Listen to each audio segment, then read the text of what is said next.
Hi, welcome to the bootcamp. So on the topic that is BMS architecture, functionalities and features. So we'll just try to understand like the BMS architecture, the topology of it, or like functionalities. So let me go to the agenda here. So for today's topic, like I have kept the basic functionalities we'll try to go through. Okay, I'll try to define. Okay, let's take there are different types of BMS, right?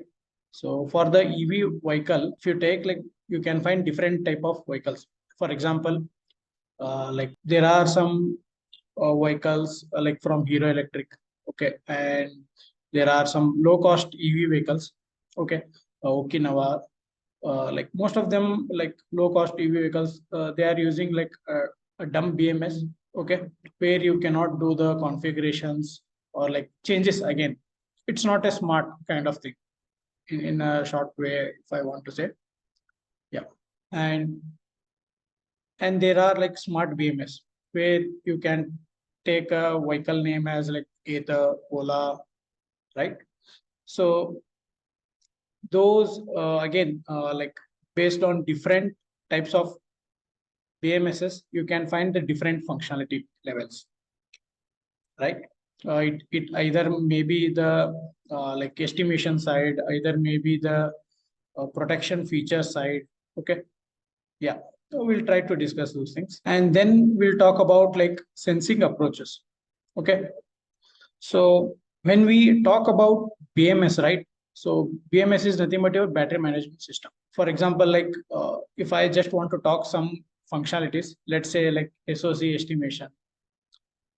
Okay, so what all things are required? So let's say I'm following the method of like voltage based. I will explain the voltage based, like what is voltage based. So right now for voltage based SOC estimation, I require the voltage of the cell.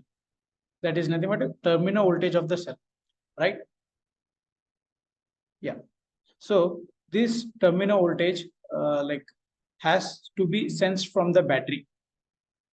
So what all the approaches we can see, this is one of the parameter. Okay, in the same way there are like current, temperature data is required from the battery. So all has to be sensed. And what all the possible methods even in the industry they are following. Even if you take like a standard BMS manufactured from NXP or like TI or ST. Okay, like what method they are using. Yeah, that will try to discuss them. And then about the battery protection features. So I have made some list of battery protection features, like possible list. So we'll try to understand uh, like how the working of that battery protection. Okay, and then we will discuss about the type of BMS architectures. So again, like based on different types of BMS, there are again within the BMS architectural classification. It means uh, like there are some master and slave configuration, central configuration, and like single cell BMS. So there are like some types are there. So we'll try to discuss them. Okay, and the need of it.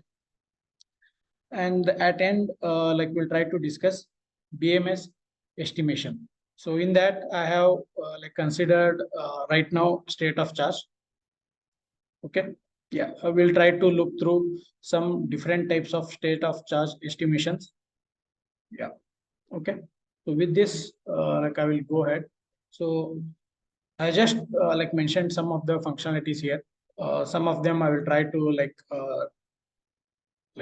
write it over here, if some points are like missing over here. Okay, so when I talk about BMS, right, so its duty is to uh, protect the battery. So to do that, what all that controller has to do. Okay, what all it can expect, the data it can expect from the battery also, right? So here when we talk about like measurement or the sensing, we take first three parameters, that is like voltage, current, and temperature. Okay. So let me choose the other color. Yeah, I think it's visible. So voltage, current, and temperature.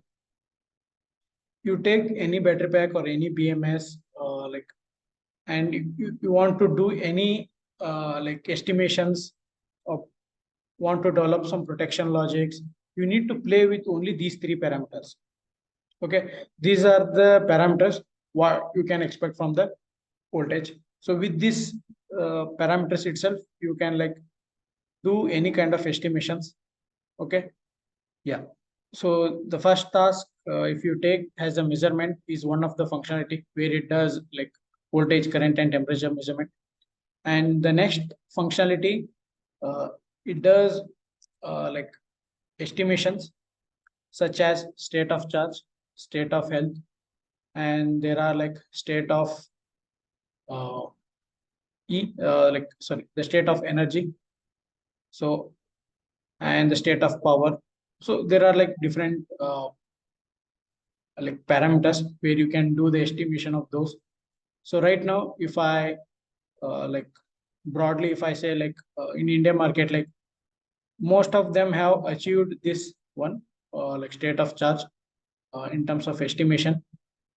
So where even on the considering a lab condition or in the road condition, they are able to give like more than 90% accuracy in most of the industry, like what I know. Okay, and this is still like has to deal with many validations because there are like different and many approaches are there, but this state of health and this state of charge, like they are very unpredictable. Like it depends on like what condition. Okay, so for example, let's say like you have some environment chamber, something like that, and like some particular condition, let's say we'll define this condition as 1. So in this condition, if you test this value, it will give some result. You may say that it is like 95% accurate. Okay, and if you take like condition 2, it may give some other result, like let's say like 97% accurate. So they are like more like dependent. Okay, yeah.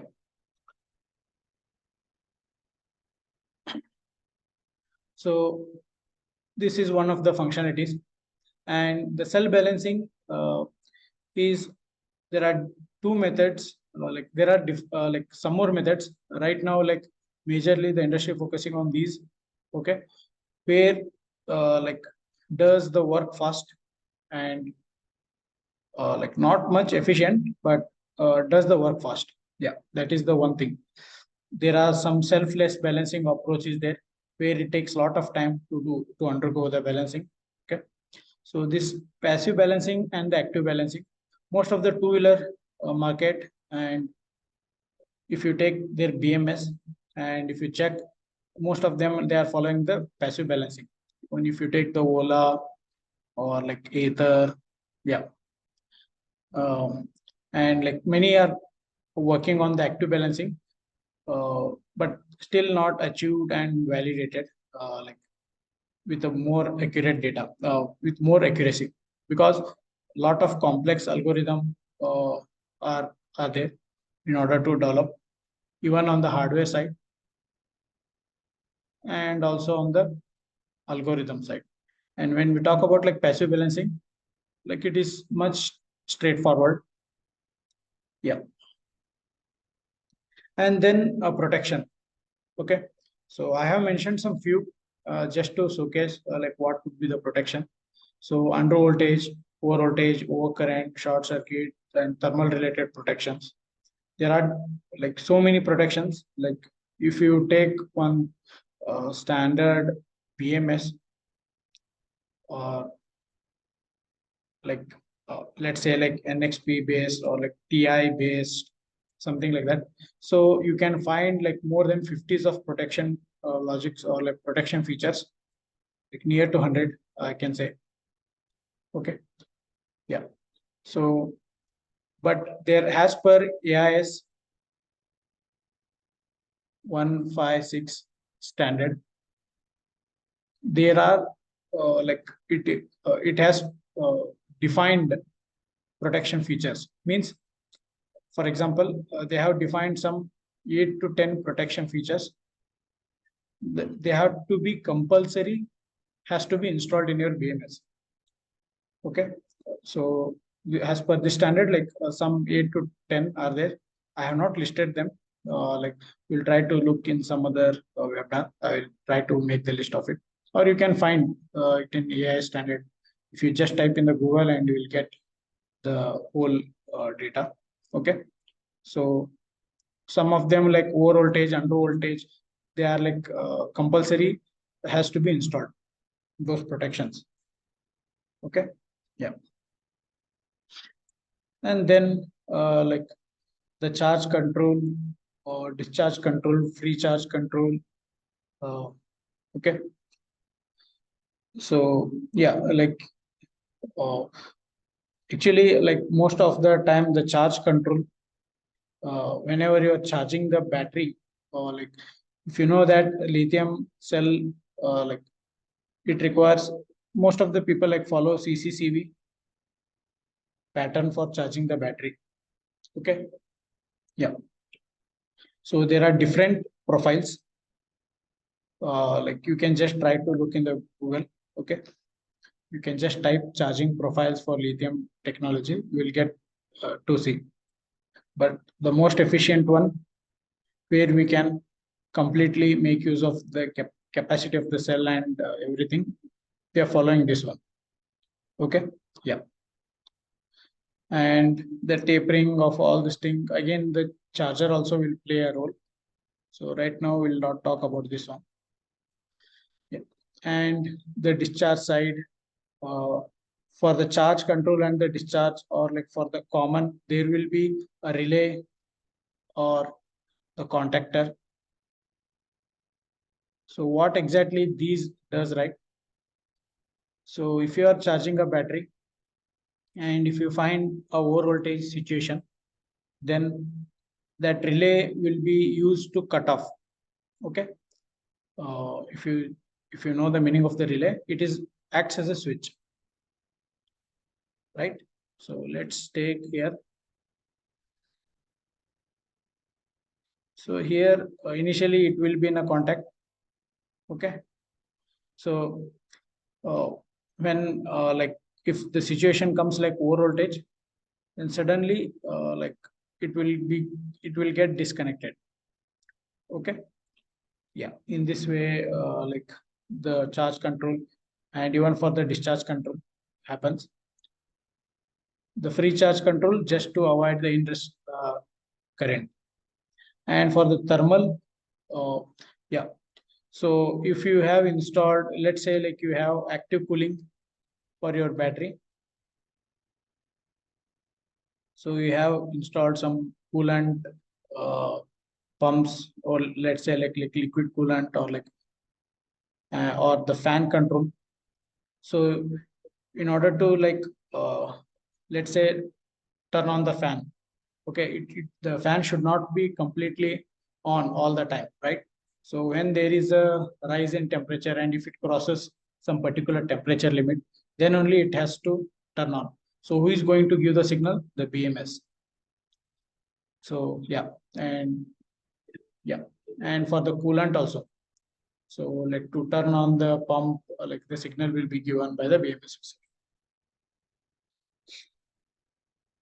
So and then the communication.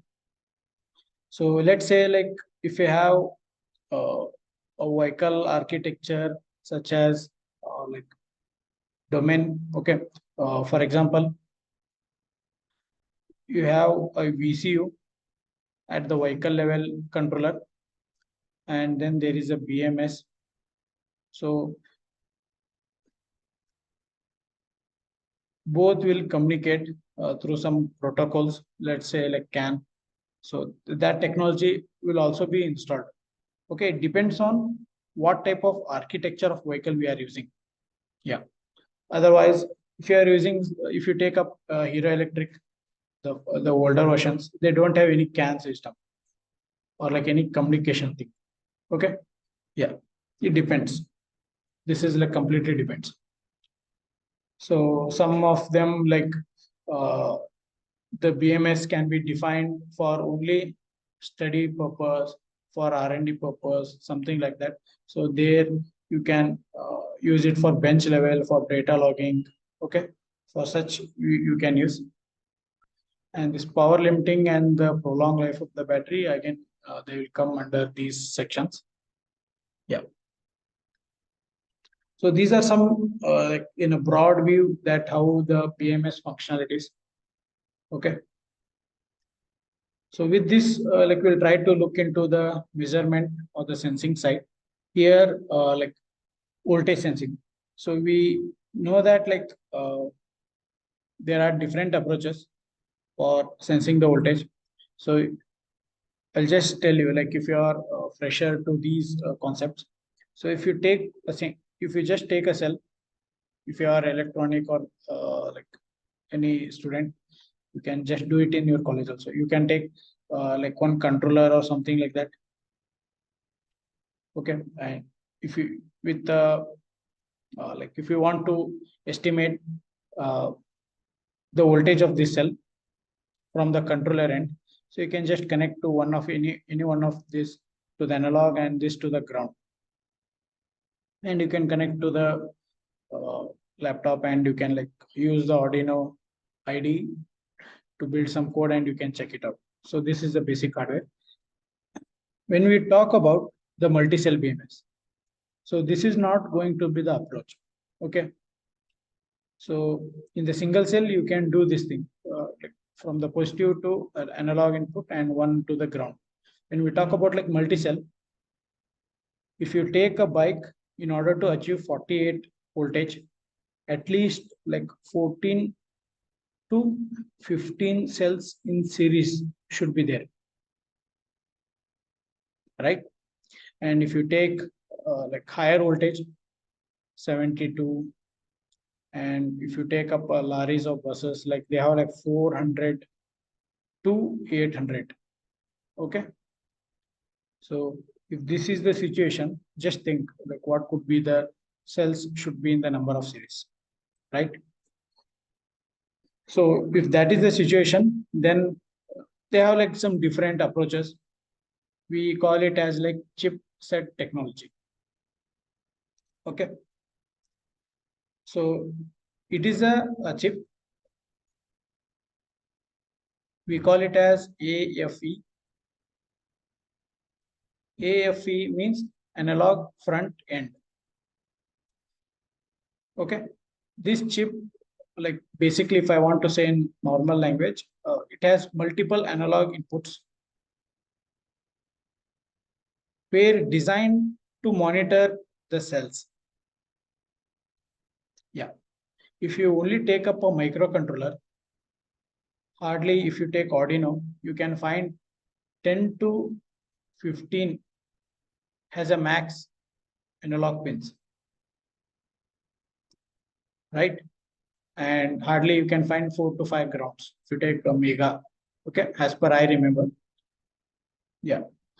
So when we talk about like multi-cell, then AFE is a technology, like a chipset technology with a board they are going to use where it can monitor like n number of cells, or not n number, like defined number of cells. So again, it is like segregated. For example, 12S AFE, like 14S AFE, something like that, or in some of the BMS like 20S AFE. So it means this chip where has integrated analog circuit to monitor up to 12 cells voltages in series. This could be like 14 voltages, sorry, 14 cells in series, and this can be like 20 cells in series. So again, they have it segregated. So what exactly these AFE does, right? It monitors the cell voltages. It collects the data of all like defined number of cell voltages, and then it will transfer it to the controller. So whatever the logic you define, right? So for example, like protection logics or SOC estimation, those algorithm will sit over in the controller. Okay, and you will be sending the information of the cells from AFE to the controller. Yeah. So these again, like communication can be through SPI or I2C. It depends. Okay. Yeah. So some of the like I have mentioned over here, you can take some more examples with respect to NXP. So that is BC337. Okay. I think I forgot the name. Okay. BC371B, I think so. Just check it out. Yeah. You can take these like series name. You can find in Google. So this is about like voltage sensing. So again, for this AFE thing, right? They have some RC circuit. Let's not talk about much this. So when you like read the voltage of the cell, there will always be some disturbance or some noises in the signal value. So this RC circuit used to filtrate. Okay. Yeah. So next, like we'll discuss about like current sensing thing.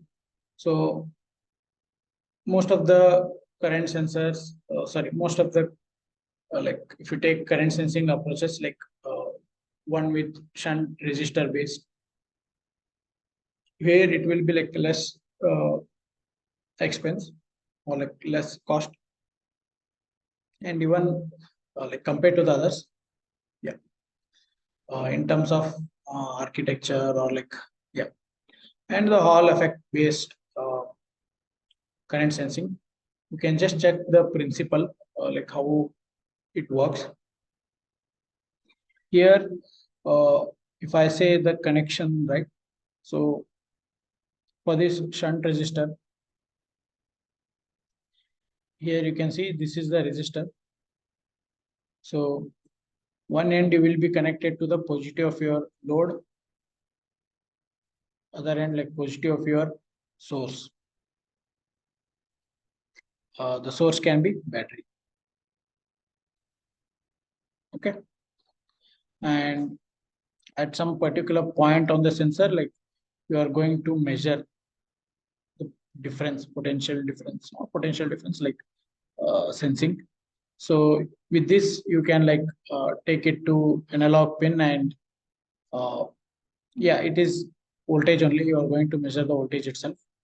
So you can take it to the analog ADC and can feed it to the controller. Okay, so there will be some conversion factor we are going to follow from voltage to the current. Okay, yeah. So these are like two approaches. Okay.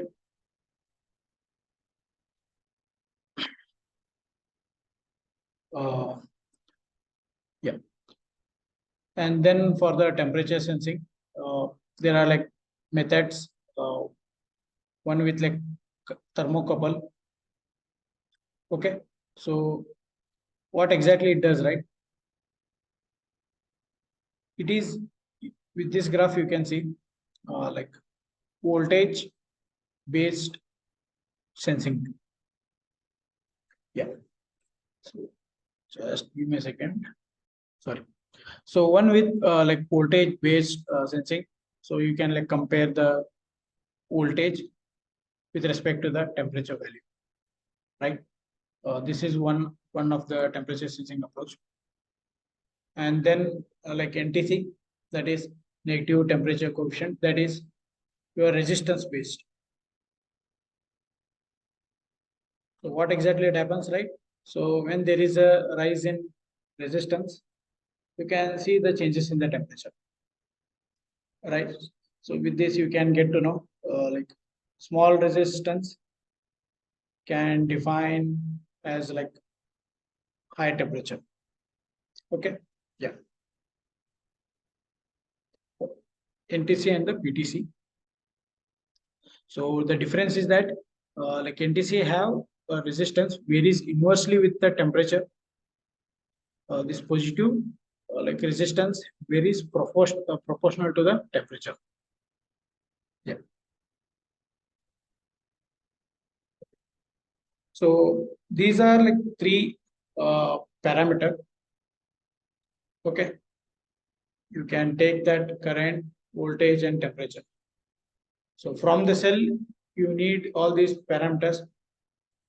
So those acts as an input to your BMS. So here all it can be used, that is for the protection logic, these it is required, and for parameter estimations. And based on these like controls and the estimation, further the BMS take care of the control. Okay. Yeah.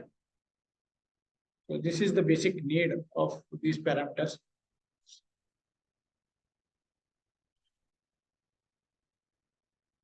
So next, like we'll discuss about BMS topology.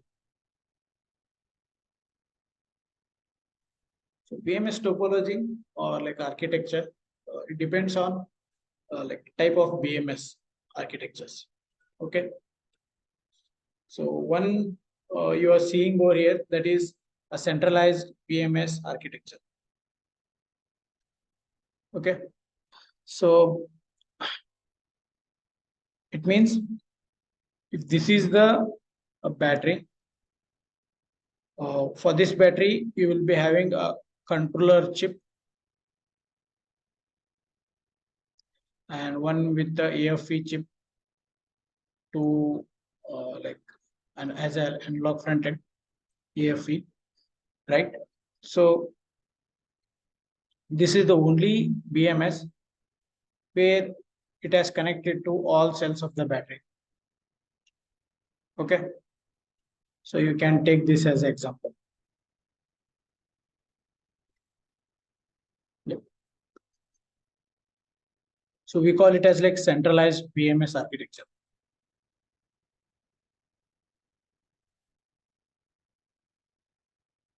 So AFA and the controller will come on a single board,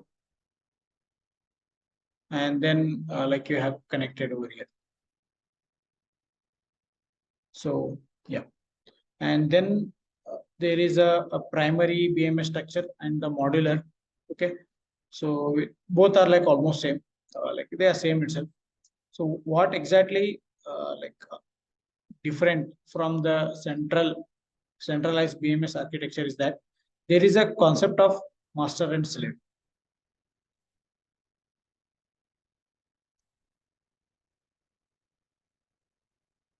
Okay, so here this primary BMS acts as a master. These like acts as a slave. So you can see over in this figure. So what exactly happening, right? So this is your whole battery. So within this battery, like you have modules. So the modules, what could be the module, right? So if you take the whole battery, let's of like 72 volt and 50 Ah, right? So assuming that in order to achieve the 72 volt BMS, you require 21 cells in series and 50 Ah. Let's assume that like uh, 14 cells in parallel. Okay. So I have some constraints. I can't build the whole this 21 cells and 14 P battery pack. So I need to divide this into module, right? Instead of building the whole, I will divide into 2 or like 3 or 4, it depends. So let's take like 3.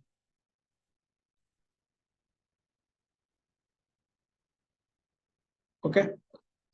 So each will be, let's say like 7S14P. This will be like 7S14P, 7S14P. So if you connect all these 7S14P in series, it will become 21S14P, right?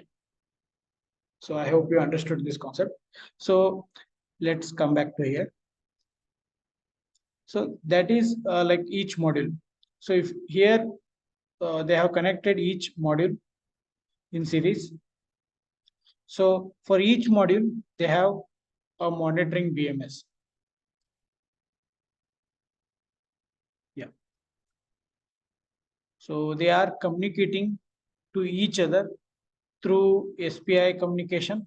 Most of they follow SPI communication. A daisy chain architecture, we call it as daisy chain architecture. So you can just search in the Google. Okay. Yeah. What would be the daisy chain? So what exactly this BMS does here, right? So it measure or monitors the voltage of the cell of individual cell within this module itself, and the uh, temperature of this battery pack, like this module, like so it depends on number of temperatures, how many number of temperatures you have placed in this module. So based on that, it will monitor the value. So with this, what I can say that you have the temperature and the voltage data of this module to this BMS. Similarly, so for this module, or like the voltage and temperature, you will be giving it to this BMS, that is the slave BMS, and the same here for the third one. So all are connected in a daisy chain architecture, and they are like again fed to the master BMS through SPI communication. Okay. Yeah. So in this master BMS, like you will only place the algorithms. It doesn't do monitoring. It only does the uh, control estimations. Okay, like whatever the logic you have put, let's say like protection logics or like estimations, it will does all the functions, and based on the results of the estimations and the control, sorry, protection logics, it further take cares. Okay, that is controlling the like relay, or here also there is a relay just to cut off or not. Okay, yeah. So I hope you understood like master and slave architecture. And then for the distributed BMS architecture, so there will be an individual BMS for an individual cell. So you might be thinking like where I can, what could be the example of the vehicle, like in which vehicle they might have used, or there is a possibility of using of this distributed BMS architecture, right? So you can take up like cars, EV cars, bus. Why? Because most of the EV cars and the buses, what I have seen, like they have went for like prismatic type of BMS, sorry, cell. So these prismatic have high capacity.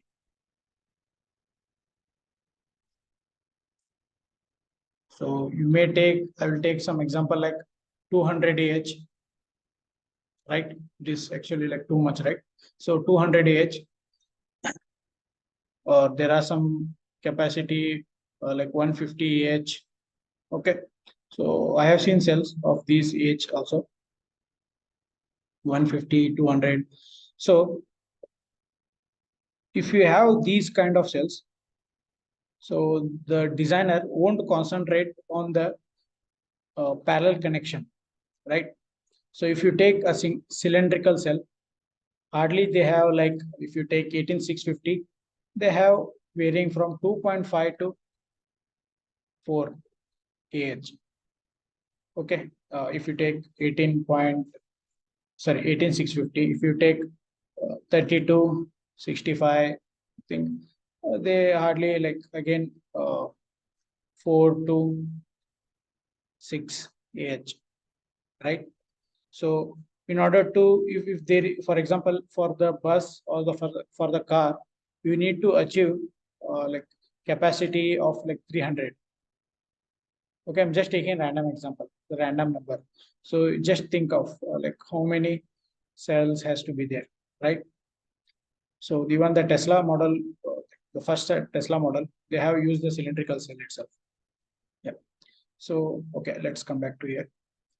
So if this is the case, they are using the prismatic cell and they have like high capacity, then they won't much concentrate on the parallel connections. So like hardly one parallel or 1P or like 2P or max 3P. It depends on what, based on the capacity, right? So if that is the possible, they can like go for placing uh, individual, uh, let's say like a BMS. Okay. So for example, if the requirement is 150 Ah and 72 volt. So in order to achieve 72 volt, you need 21 uh, cells in parallel. So if you take 150 Ah of prismatic cells and if you place in series, you have achieved this configuration, right? So you can place individual BMS for 21 cells. Yeah, that is how it works.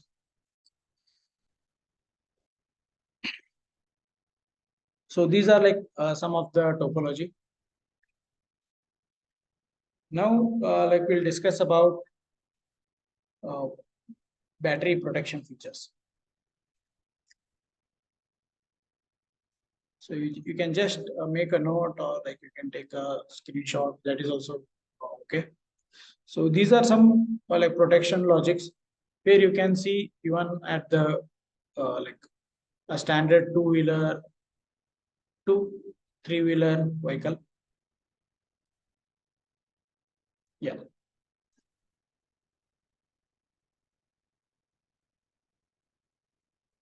So I have listed some 25 right now, like where these can be even programmed through software.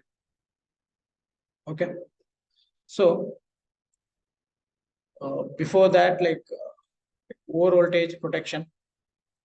Yeah. So we'll start discussing like what they are. So here the over voltage protection. Why this feature is required, right? If you take up a cell, we know that lithium technology has like the voltage range like from 2.8 to 4.2. Okay. So here from 2.8 to 4.2. Within this, if you play, it will give linear results. So if you try to discharge less than this voltage, and if you charge more than this voltage, then the cell will become a non-linear system. It becomes difficult to observe the results, and it will not be a safe because when you try to operate beyond these numbers, like less than 2.8 or like more than 4.2, so like the cell will start having some unwanted reactions. Okay. And that causes a non-linear system. So you need to protect cell and you need to ask yourself to operate within this and you need to control and operate within this defined voltage range. So these again like selection of these values, let's say like 4.2. For some cells, there will be like 4.15. For some cells, there will be like 4.25. Okay. So again, like lot of testing will be done on the cell to consider these values. Okay. Yeah. So here the over voltage protection, like let's say like you're charging the cell, and when it reaches some particular threshold, let's say like 4.2, it has to undergo cutoff. Okay. Further, like it means like it has to be cut off from the charging. So that is how the over voltage protection works. So when we talk about in EV application, it is divided in some three levels, like over voltage protection level 1, like, or you can say it as alarm 1.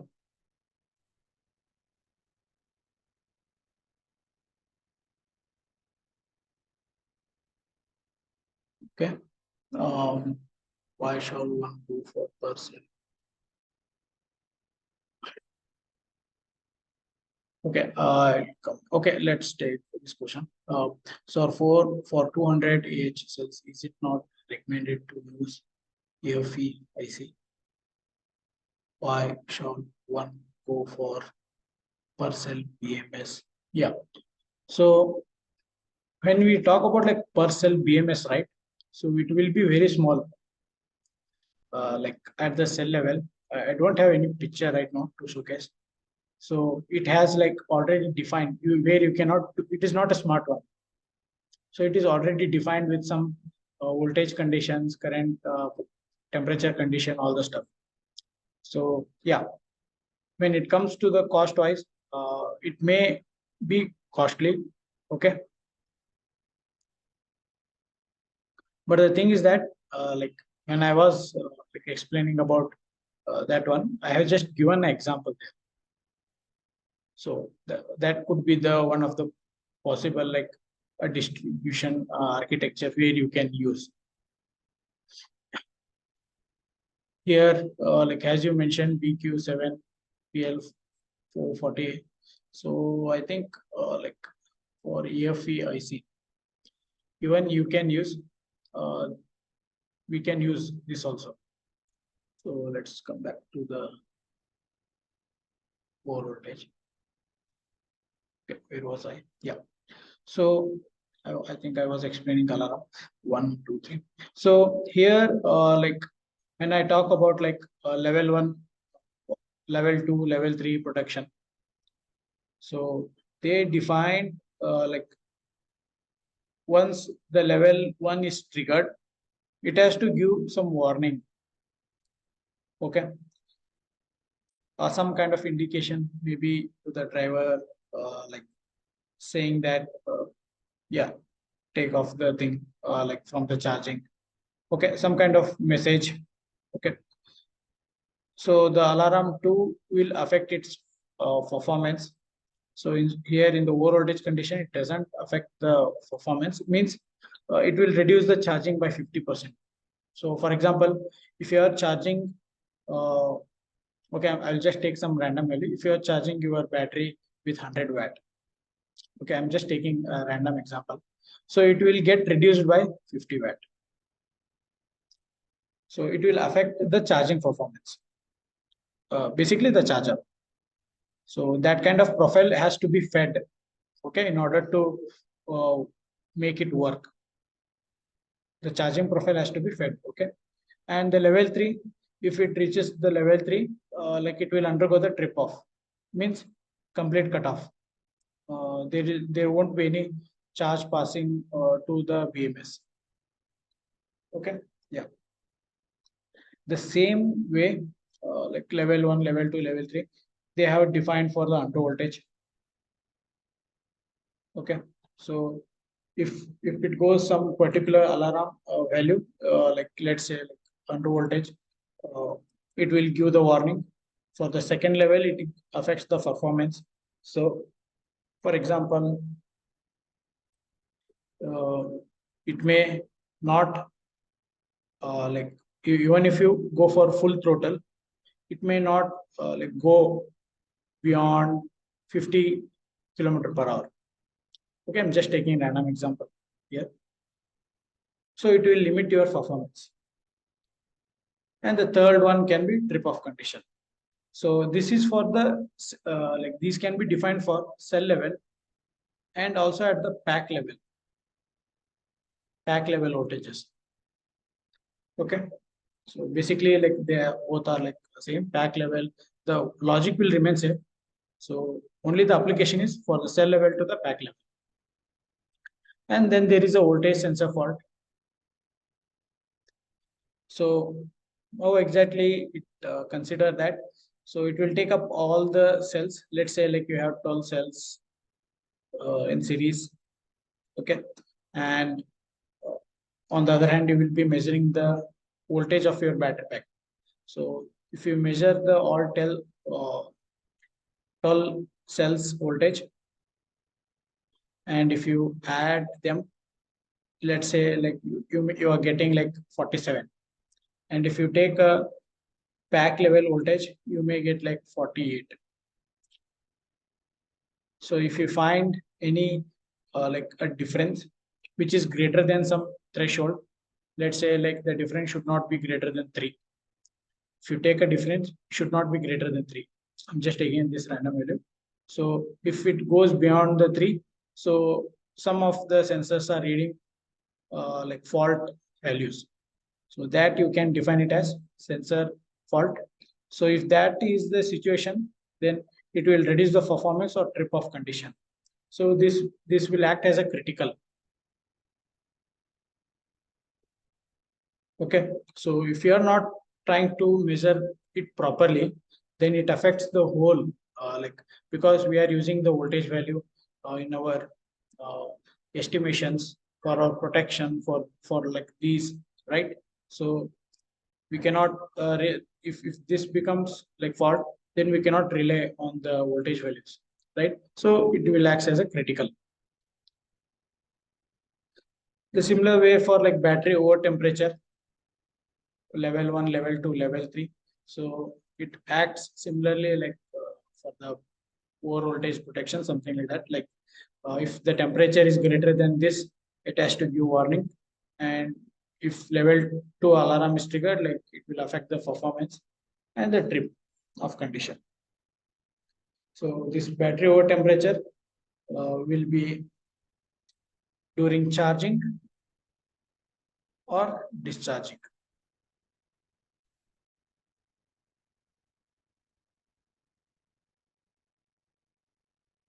Okay. Yeah.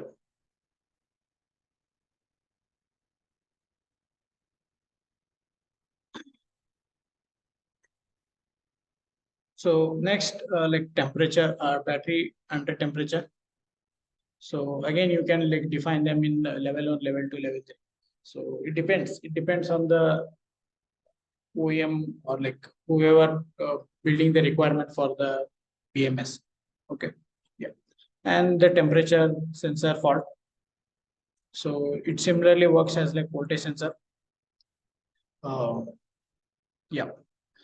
So there are different methods also to like understand this fault condition. Because if you are using like NTC, right, you have like defined resistance. Let's say like 10 to 100. This is the range. Ohm. Okay, I'm just taking a random example. This within this, like you have given the scale of temperature, like minus 150 to plus 150 degrees Celsius. Okay. So if it is not within this range, the temperature, the resistance, so that you can consider it as a fault condition. Or if you measure the temperature, let's say like as per standard, there are like minimum 4 temperature sensors has to be placed, 4 or 6 maybe. Yeah.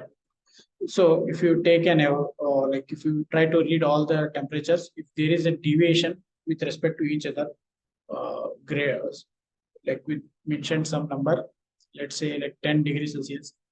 So then you can say like battery temperature, battery temperature sensor fault. Okay. Yeah, if this situation occurs, again, like reduce performance of trip-off condition. So similarly, like for charge over current, charge level 2, level 1, level 3, and for the discharge current, level 1, level 2, level 3. And this is like string voltage imbalance.